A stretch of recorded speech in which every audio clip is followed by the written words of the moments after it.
Hi, everybody. This is Ann Patchett at Parnassus Books. Thank you for listening to Parnassus Presents. Your support allows us to keep bringing you fantastic events. So please consider purchasing a copy of tonight's featured book at the link below. We hope you enjoy the event, recorded live from the Parnassus stage.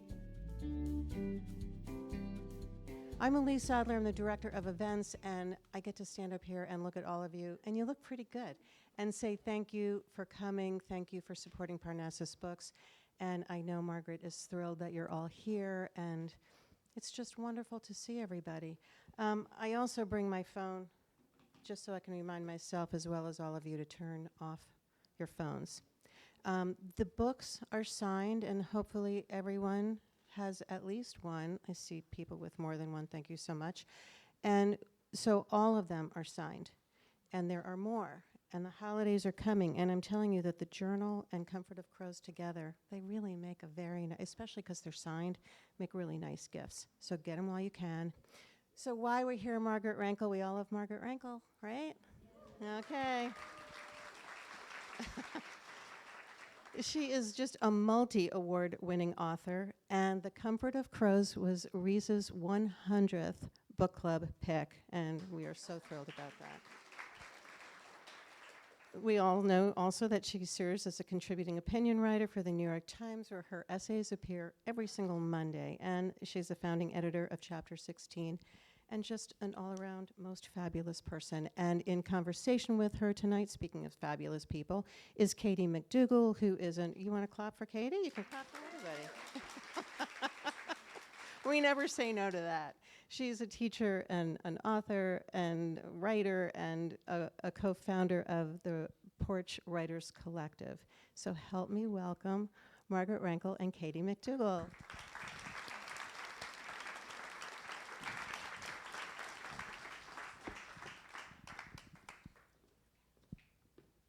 Thanks, Elise, and thank you to Parnassus for inviting the Porch to be part of this. We are huge fans and old friends of Margaret, and so we're very delighted to be invited to be in conversation. And I am an avid and maybe obsessive journaler, so when the email came through, I said, me, I want to do this. And there's sort of a funny side twist we'll find out soon. But anyway, this book, Leaf, Cloud, Crow, is several things. It's sort of a companion, or it comes out of The Comfort of Crows, and Margaret will talk about that. It is a workbook, or a journal full of prompts, and it is in and of itself a beautiful book. Once again, a collaboration with her talented brother, Billy Renkl. So Margaret, what am I leaving out about what this book is, and what do you want to tell us about its evolution, how it came to be? Well, this was not my idea. The idea for this book came from my editor, Joey McGarvey, who is, I've been with Joey from the very beginning. When I wrote Late Migrations, it was this strange collection of many essays about nature and death. And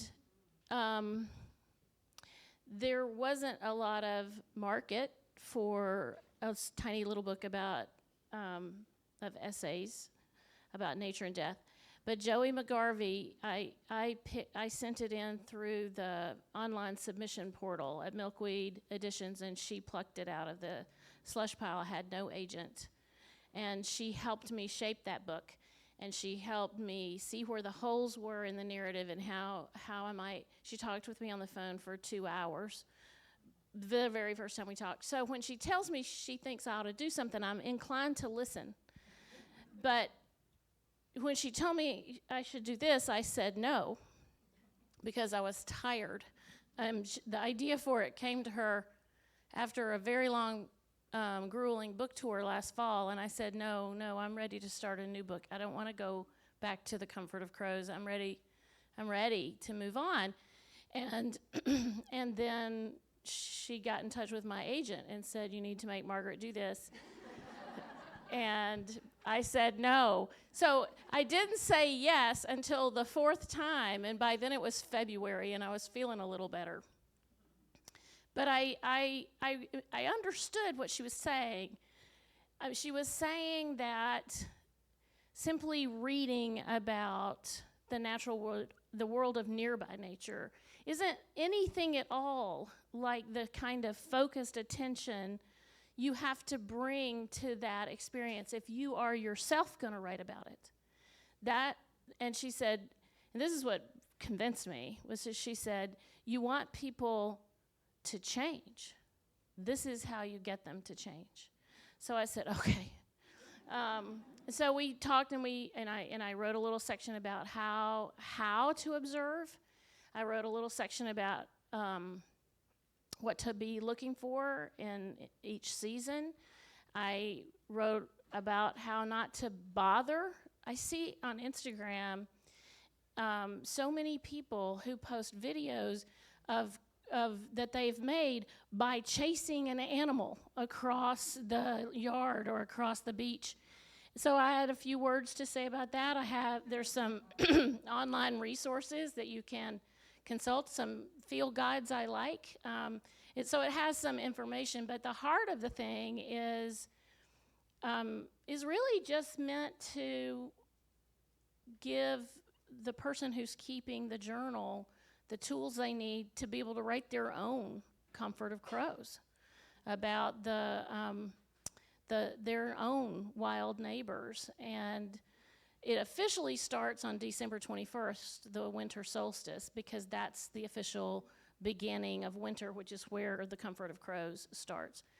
But you can start it tomorrow if you want to. You just go to that week of the year and pick it up. And I think my hope, I guess, is that people who take on this project will, first of all, have something beautiful to share with the people who love them, whoever those people might be.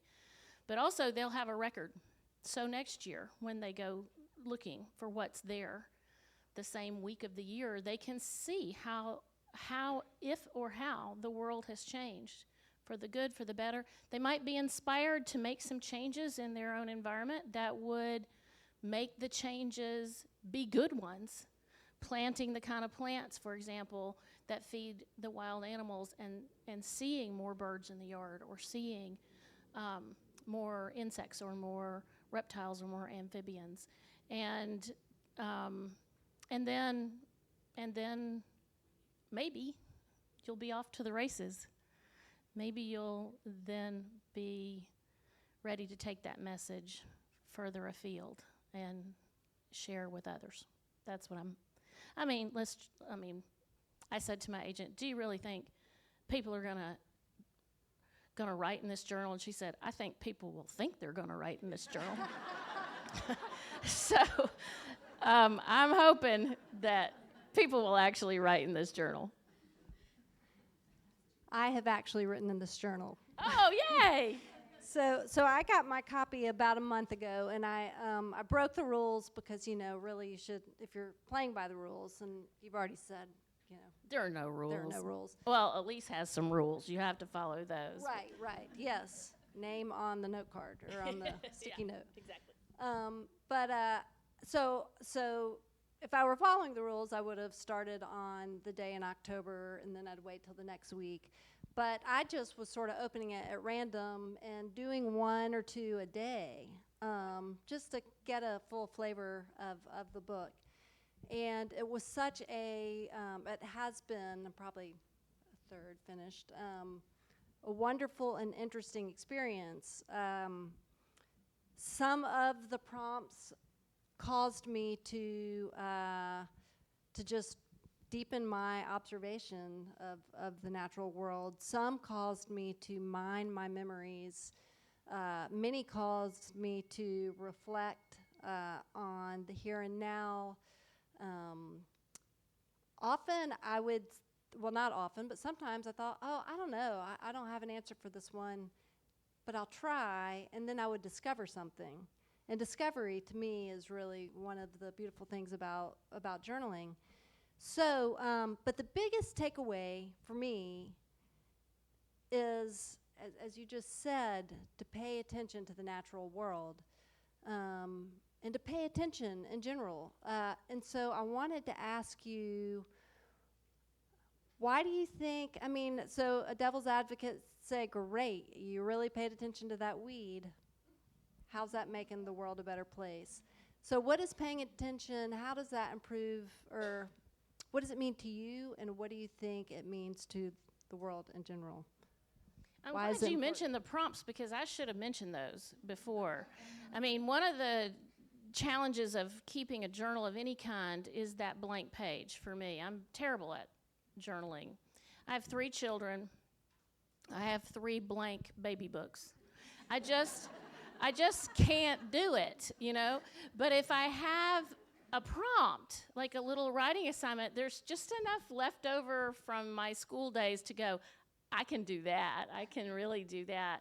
And I did try to spread the prompts around a little bit so that there were some that were really very specific about what's blooming, what's flying, what's dying. And then there were some that were meant to link you back to your own childhood, because most children have a much more intense and fruitful relationship with the natural world than most adults have, because they haven't, well, I don't know, now I see them all in the grocery store with an iPad, so maybe they've lost it too, but the inherent curiosity that we are born with is still very visible in young children. And then, so trying to bring back those memories is part of what the prompts are about, and then some of them are, calls to action. So there's a whole range of things. And now I've forgotten your question. What? Why does paying attention how does paying attention save the world? I'm so glad you asked this question, because this is kind of like my absolutely unproven thesis. But I believe this fervently. I believe that when you love something, you study it. When you think about my brother 2 days ago when we were at the Southern Festival of Books, he was talking about when you're in love, especially when you're newly in love, you are drunk on observation. You want to do nothing but know all their stories and all their interests and all their enemies. You want to fight the enemies. You want to do anything you can to learn more and be closer to your beloved. And I think that if you pay attention to the natural world, if you aren't already in love with it, you can't help but fall in love with it. So that's my conviction. I think there are, Lisa and I were talking in the back about a spider in her window that she is not killed, which is a good first step. It's a pretty far step from love, but I think Elise is working on it, and I think we can all. So much of what is troubling our world today, we have no control over. Like, we absolutely, personally cannot stop the glaciers from calving and melting sea ice, raising the water table all over the world. We can't do that personally. We can do that by voting. We can do that by giving money to organizations especially organizations that are doing scientific research, or organizations that are fighting legal battles on behalf of the environment, and there are many of those. And I give them all my money. But what you can do personally, hands-on, is retune your eyes and your ears and and every sense that you have, and learn to redefine beauty. What is beautiful?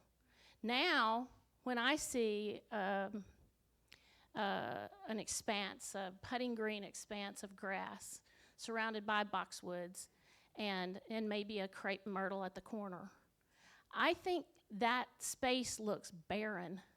It looks like what it is. It looks like an ecological desert to me. But I didn't know that. I wasn't born knowing that. I had to learn that. And so I think in the process of observing and of falling in love, what you learn is what your beloved needs. And when you know what your beloved needs, you're more empowered and inspired to give them what they need. To plant instead of, for example, chrysanthemums in the fall, to plant asters. Asters are one of the keystone plants of the food web. If you plant purple asters instead of purple chrysanthemums, you will feed every kind of pollinator in the nearby vicinity, because chrysanthemums aren't native to Middle Tennessee and they feed nobody. So I think it's a step first, either way. First love, then observe, or observe and then love, and then act. Love that. So I'm curious a little bit about kind of the how of this. If we set out to get to know, to pay attention more, it's easy to get bogged down into sort of the fact of the thing. If I'm trying to describe this weed I'm starting to love in my garden, or, that's the hope because Margaret said so, I might get bogged down in, well, it's green and it has leaves, and then I'll feel sort of clammed up and bored fairly quickly. But you've got this, magic, the secret sauce. I've read so many of your essays that just make me feel the essence of a place. What would you say to the beginning writer who's really trying hard to do this thing, but gets clammed up? Is there a how? Like how can one pay attention better? Maybe I can come around from the other direction. What not to do, because paying attention is it's really just a matter of taking out your earbuds and putting your screen down. I mean, that's really all it comes down to, is just focusing your attention on something that you want to know more about. There are a lot of ways to know more about it, but I am, and I feel obliged to point this out over and over again. I went to Catholic school, so there's a certain amount of confessional energy here, but I'm not a scientist. Like, I'm not even a self-taught scientist. I couldn't tell you if you begged me to name the parts of a flower. Like, I just am not interested at that level. I know it's a sweat bee that's on the aster. I don't know which kind of sweat bee it is.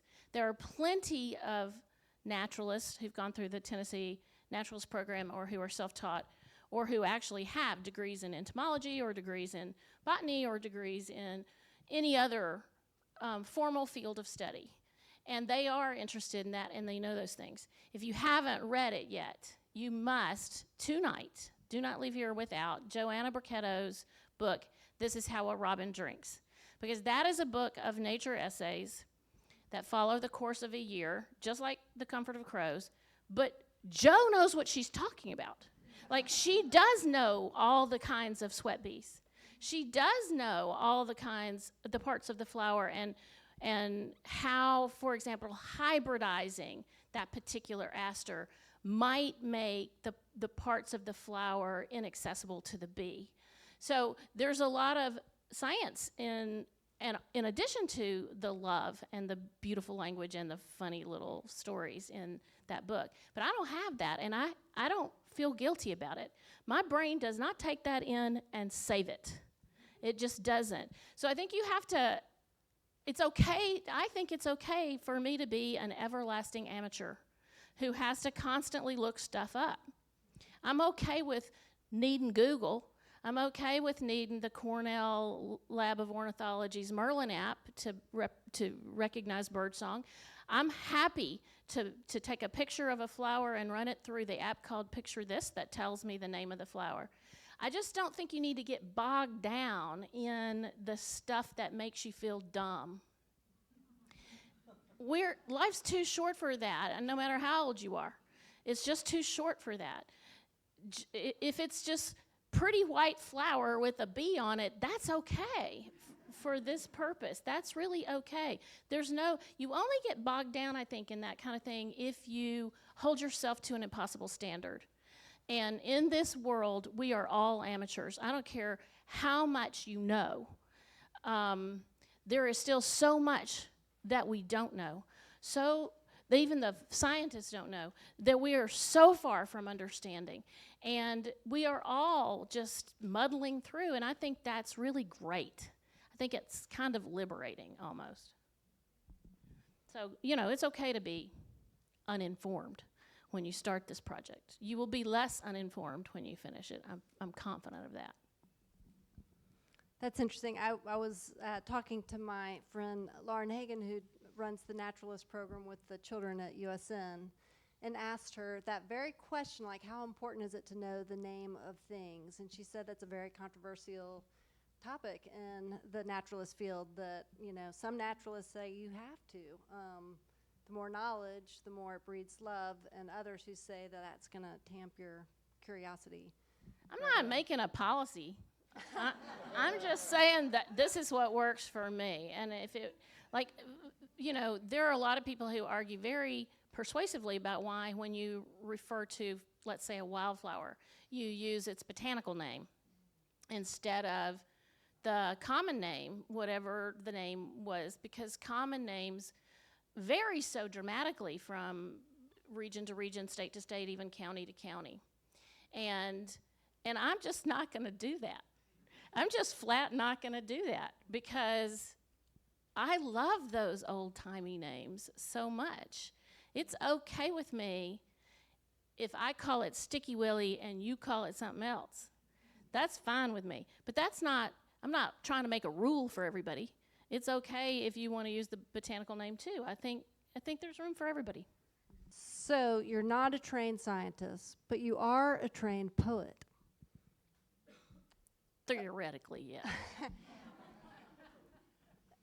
Do you find, just in terms of your writing, and I'm going back to what I said originally, I was very surprised to find that you don't actually journal yourself. But I kind of think you do, in a way. You were describing... I do give myself writing assignments all the time. Like, I don't know if it's going to go anywhere, but I say, okay, well, there's some squirrels in my birdhouse, and I'm just going to, maybe that'll be an essay. So it can be as vague as that. So I guess some people might call that journaling. I'm keeping notes.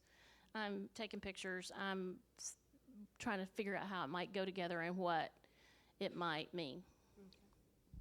We were both previously English teachers, high school English teachers, so the act of giving one an assignment has certain resonance. I think for me, the blank page is the scariest. Any kind of guardrail, anything that carves that little blank space into a more manageable size or scale gives me the ability to keep going. But sometimes yesterday I had an idea for an essay, and I sat down at my notebook and I saw that I hadn't finished the essay in the notebook that I had already started when I had an idea for an essay, which I had completely forgotten starting. And that's how long it's been sitting in that notebook. So I thought, okay, well, I'll sit down at the computer. But, one thing that we talked about on Sunday when I was at the Southern Festival of Books with Billy is that I find writing on the computer as a first draft very kind of hobbling, because I worked as an editor for so long, and so I want to write a sentence, and then I want to polish the sentence before I write the next sentence, which is a recipe for never finishing an essay. So what I did was I opened the voice memos app on my phone, and I dictated the essay to myself. And then God help us, I did let AI transcribe it for me. And now I have a draft. It's a very, very, very rough draft, but it's something to work with. And I think that prompts work the same way. Mm-hmm. So it gives you a little bit of something to go on, so you're not just completely overwhelmed by the way it could go anywhere. Mm-hmm. Mm-hmm. I think for me, journaling is the blank page, for me, I love it. And You are literally the only writer I've ever seen who feels that way about the blank page. well, I think I scribble toward sort of, when I'm doing it well, the examined life. And I find what you do is write toward the examined world, and by writing toward the examined world, you ultimately also examine your own life and your memories. And so when I did these, I think they also sent me a little wider afield, because sometimes there can be a little navel gazing with too much examined life, and this was a good exercise in keeping me rooted. You've mentioned the screen, the dreaded screen, this thing that we all carry all the time. How do you feel like that is impacting our ability to pay attention, to discover, to have a relationship with the natural world? Well, I think it's affecting our ability to have a relationship with everything. I mean, it's affecting our ability to have a relationship with our spouse, with our children, with our friends. I mean, you walk through a restaurant and you see all these people sitting around a table, and the phone is not in the bag, it's not in the pocket, it's right there on the table. And it's a visual reminder to everybody there that there's something that trumps you. You know, there's something, if it buzzes, it's going to interrupt whatever conversation is going on. And so I do find, and I have my own issues with this machine, because I can say with no hesitation that I think the cell phone camera is maybe the best thing that ever happened to me. Because we just, like when I'm going to just tell you all this because I'm still so full of delight, but I'm a new grandmother. My first grandchild was born 2 weeks ago, and I have really just been thinking about when that child's father was my first baby. And we just don't have any of those cool videos that people have. We didn't have any money. We didn't plan this baby. And so we didn't have a video camera. And when you took pictures, you had to send them, you had to take them down to Walgreens and then come back for them. And then, and if everybody's eyes were closed, well, too bad. You missed that chance.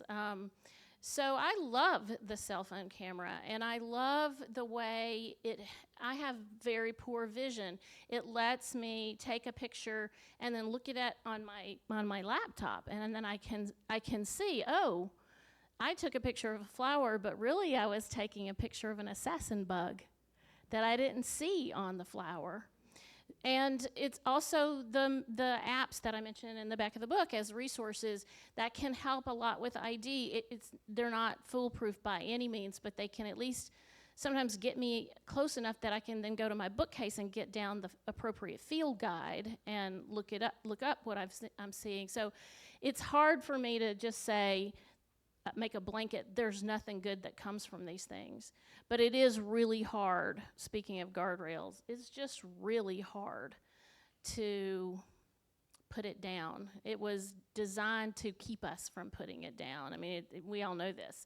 You watch something on Netflix, the next episode keeps playing. If the episodes are all over, a similar show starts playing. It's designed never to let us put it down.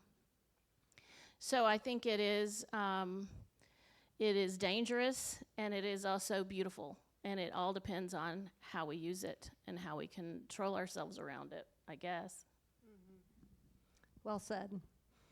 I recently had the opportunity to take a very long walk on the Camino in Spain for a couple weeks, and was pretty unplugged from my phone most of the time. And it was so liberating, and I just had so much more space to think. But it was hard not to use the camera.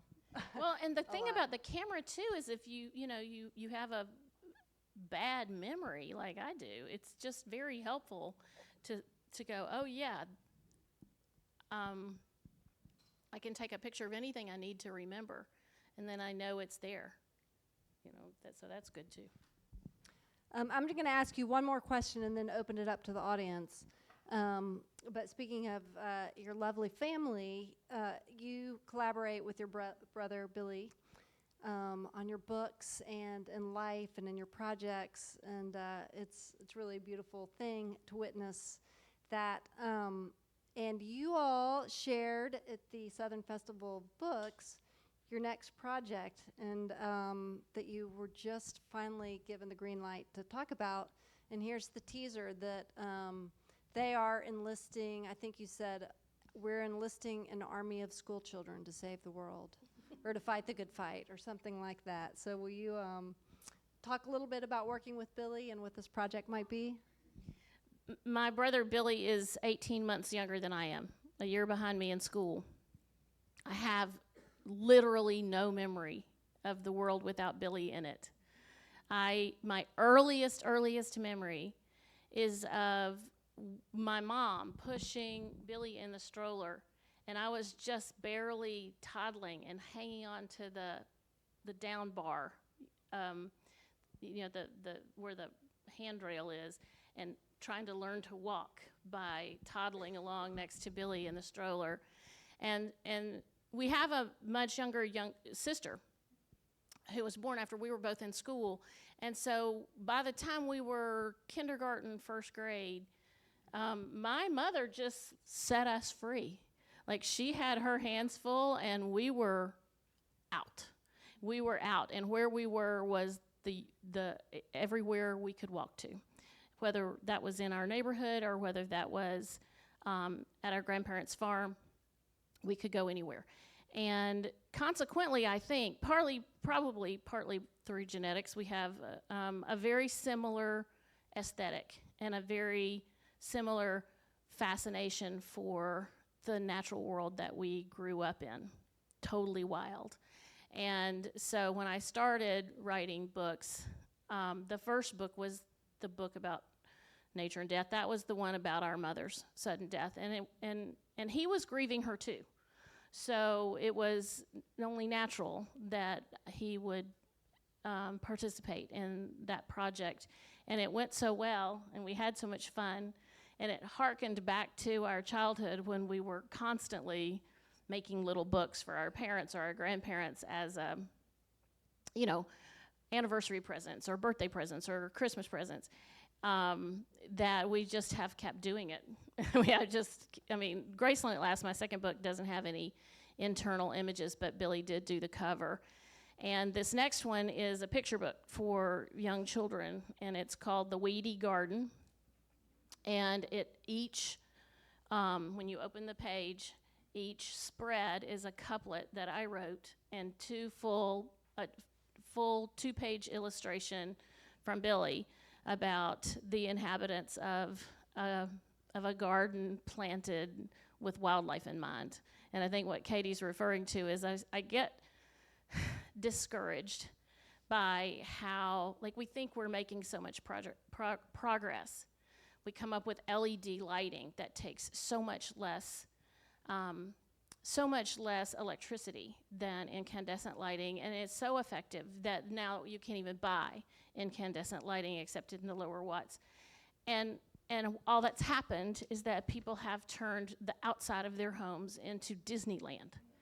And they light every tree individually, and they light every corner of the house, and it's horribly dangerous for nocturnal animals to have all of that light disrupting their world. We think that, we have solar panels, that solar power is now, it's going to run Great Britain. Think about this. Great Britain, the rainiest place on earth, is going to be able to power the entire country with solar panels. But here, instead of thinking that this is a great thing, we're still building gas plants. So there's just so many things. I think, okay, well, maybe maybe Roundup, maybe if people just limit it to Roundup, it won't be so bad. But instead, now they've got Mosquito Joe, and they got pre-emergent poisons that they put down twice a year so none of the wildflowers can come up. And it's disheartening. It makes me want to weep. In fact, I do weep on a fairly regular basis. And I might need to be sedated next week. But I think that I'm not even joking, y'all. So I'm hoping that this little picture book will create a whole new generation of people who, when they see Mosquito Joe, might go, wait a minute, when you kill mosquitoes, you're also killing butterflies, mama. And it's really hard to say to a 6-year-old, I'm going to do it anyway. It's hard. So that's what I mean about an army of American school children. We're going to try. I'm throwing everything I got at the wall, and we're going to see what sticks.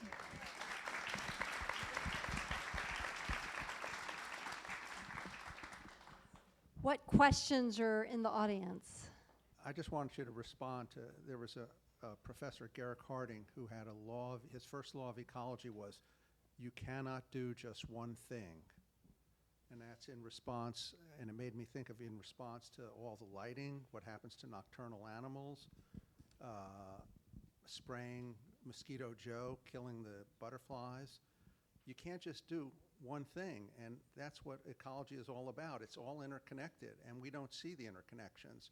For instance, wind power. You take the energy out of the air, what happens downstream? Nobody knows yet. I think that one of the reasons that what you say is true is that all the unintended consequences of choices that we make. I think that happens. I have to believe that most people, we were talking about this in the back. I believe, as firmly as I believe anything, that most people are good and most people want to do right. But they are being lied to so profoundly, so thoroughly, so unceasingly that they don't know what's wrong. So you see the little signs that mosquito, like the yard services, shh, lawn is feeding. No, it's not. It's not feeding. It's absorbing petrochemical fertilizers that are going to wash out into our water system. They aren't being told that. They're just being told, shh, the lawn is feeding. Or you'll see a Mosquito Joe sign and it'll say, organic. And I just, if it weren't for all the doorbell cameras, I would make an alternate sign. I've thought about this so many times at 3 o'clock in the morning. My little sign would have a picture of a bluebird, and it would say, bluebirds can't read. Because organic, or I have another one. The other one would say, hemlock is organic. Just because it's organic doesn't make it not dangerous. But we aren't trained, especially, we don't need to get off into the whole capitalism thing, but we aren't trained in this culture to question what we are told. For some reason, we live in a culture in which people it's so politically skeptical that they will believe the most absurd things about what's happening in a pizza parlor in D.C. But they will not question what they are being told by the media or what they're being told by the companies they buy products from. And I don't know what the solution to that is, but I don't think most people are going, screw the birds. I just don't think they are. I think they don't know that when they turn the lights on and leave them on all night long, the migrating songbirds are disoriented and can't get where they're going. That's what I think. I'm going to hang on to that because the alternative is unthinkable. So I'm going to fangirl just a little bit here. I teach English at a community college in Gallatin, Falls State Community College. Do you know Shelley? I do know Shelley. Shelley's one of my best friends. I love Shelley. She and I are good friends too. And so what I wanted to say to you is I think you are the Tennessee Rachel Carson. You are the Tennessee poet of nature. You are Mary Oliver. And I teach you in class, and I do comparison and contrast. I follow you in the New York Times, and I just am so excited that you are doing what you're doing. And I'm just so grateful for your work, and my students are so engaged when they read you, and they understand your connections to Rachel Carson and Vernal Ponds. And so I'm just so grateful, and I love your books. I'm a gardener myself, of monarchs as well, and I just wanted to say thank you for the work that you're doing in a time that is so challenging here in our state, and giving us some positive things to reconnect with nature. And Thank that's you. what I wanted to say.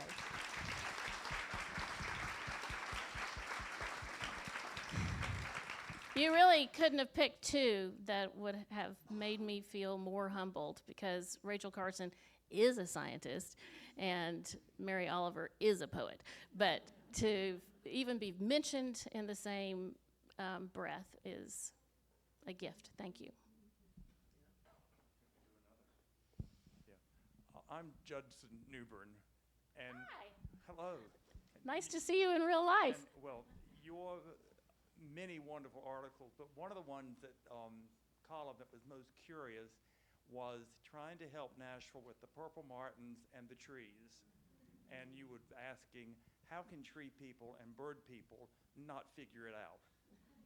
I was pulled into the mix from the tree side, I remember. and we tried to find Nashville's better self. The trees were cut down, though. But one of the things as a landscape architect that I've tried to figure out, and the latest thing is putting a name on these wooded hills, Nashville's Highland Rim Forest, which is getting a good reaction. But it seems to be what you're saying about giving people tools so they can understand, how do you connect into this piece that it's personal without it seeming like a lecture? Right. Because if we tell people, those beautiful hills actually are useful on a global level. These are like a temperate rainforest. So you kind of sneak it in on them. And you do that beautifully, but I feel like it's preaching to the choir. And that's the part I keep in the various interests that we're stirring around in different groups. How do we get the average citizen to get the defenses down and sort of get interested enough to even think about picking up and writing, their notes, or observing the spider and doesn't have to be smacked, or the snake, is really not an enemy. It's just hard to, but you are the closest I know in this region of giving us that bridge between the layman and the science. But with the Highland Rim, you know where I'm going. I'm just trying to get, how do you connect average people so that they're not in their corners listening to how they're going to defend their view rather than just listening? I don't have an answer to that question myself, but Catherine Hayhoe, the atmospheric scientist who has written several books and who does this research, how to move the needle on people's opinions. And she says over and over and over and over again, you can't change people's minds by talking at them. You can only change people's minds by engaging in a true dialogue. And so I would flip, following her lead, your formulation. How do we get them to listen without folding their arms and waiting for us to shut up so they can argue? How do we do that?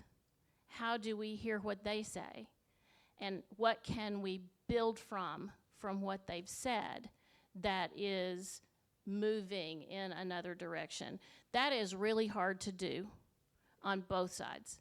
We aren't any better at it than they are. I'll say that. Because it's so hard not to have all the blood rush into your head and the impulse to say you complete idiot. I mean, but you aren't going to actually persuade anybody by calling them an idiot. But that's how Twitter, like, that's its whole reason for existing. A bunch of people shouting idiot at each other and not listening at all. I think that the easy thing is to give up. I think that we all feel inclined to give up when we don't see progress, or when we see the opposite of progress, when we're falling behind. Like how, with the Purple Martin, for example, in this city that has, I mean, we are an urban bird treaty city through great effort on the part of Bird Safe Nashville, the people at Bird Safe Nashville, among others. Other lots and lots of groups, including the mayor's office. How can an urban bird treaty city not even manage to save those trees down there at the Symphony? And it is a cause for mammoth despair. And the only thing I can say is we can't stop. What is the alternative? So just because it's discouraging, well, so what? It's discouraging. We still keep going. We try. If that didn't work, we try something else, and we try something else, and we try something else. And we don't give up, because that's unthinkable. I mean, the what's at stake is so gargantuan. It's nothing less than, I mean, the Earth is going to go on. A whole bunch of species are going to die off, but you know, one of them might be us. Very easily could be us. So we're all in this together, and just going, oh, that didn't work, I guess I'm just giving up. I'm going back to watching my Netflix. I mean, we can't do that. That's all I got. I mean, pure cussedness is all we have. Something I've taken refuge in lately is wonder and delight. And hearing what you just said, I wonder if that's also the invitation and the starting point. And I'm so excited for your children's book as a kindergarten teacher who taught kids how to do leaf rubbings this morning. And we in my classroom, we save every wasp and let it go. And what else can we do with our children to pass on this wonder and delight? I think that we should let them teach us instead of the other way around. I learned more from my children, I'm convinced, than I ever taught them in this realm. My firstborn, when he was wearing nothing but a diaper, could squat and look at an anthill for half an hour without moving. Letting the children take the lead will remind us of who we were once, but also that is a perfect way to put it.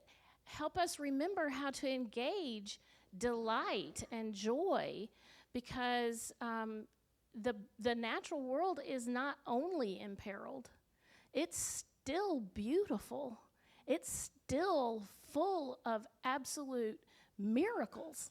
And how terrible would it be that if we were to take only the fear and only the worry from that experience and miss the delight of the baby birds in springtime or the changing leaves. I was just standing underneath this sugar maple tree in my yard and thinking, how are you doing this? Not a drop of rain in the entire month of October, and only that one rain from Helene in September, going back to, I think, the end of June. Some people in Nashville got rain, but we didn't in our yard. And yet, still, magnificent color. The dogwoods we won't talk about, but the sugar maples are doing great. And we need to make space for that too. Think we have time for one more there. Hi, Margaret. I'm Claudia. So before I say this, I'll read you this email. I want to say that I'm not paid or on the, but by Mosquito Joe. But during COVID, I decided to start keeping bees, and so I went to a bee class with Jay Williams, and who has, I don't know how many beehives all around town, and he teaches this class at Green Door Gourmet. And I'm an avid gardener, have all kinds of plants outside, and I do care very much about the nature and all the little bees and so on. So, but during COVID, I couldn't get outside because it was mosquitoes everywhere. So I'm thinking, okay, I'm going to look into these mosquito treatments. And I started using Mosquito Joe. Don't kill me. And so but when I started keeping bees, I'm like, well, I'm going to have a problem. I'm going to have to stop having these services. And I emailed the company, and I asked them to send me a list of their ingredients. And they send them to me with the disclaimer to please not pass this on because you're laughing for the wrong reason, because they just don't want other people to use their recipe. So I have the recipe right here, and I sent it to Jay Williams, who I trust completely, because I learned all these things about bees from him. And I say, I've been using these people, and I just asked them if it's harmful to bees. They said it's not, but I wanted to check with you. Do you know anything about this? And his response is, this looks okay to me. And I feel like I've not lost any wildlife due to their treatment. But you have. I have. You absolutely have. Okay. Even with it's got lemongrass and castor oil and cedarwood oil and corn oil in it. That's what If they're it kills saying. mosquitoes, it kills everything. It isn't it only kills, I think, maybe 40% of mosquitoes. So it's not even that good at what it's supposed to do. But it depends on how it's applied. It depends on where it's applied. But it does kill butterflies. It does kill spiders. It does kill grasshoppers. It kills anything that doesn't have bones, basically. And I'm not sure, I'm just spitballing this part, but honeybees aren't native to the United States. So what is effective or safe for honeybees is not necessarily safe for native bees or for native lacewings or cicadas or anything else.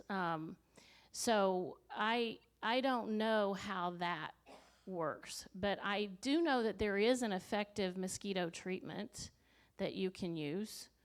It's a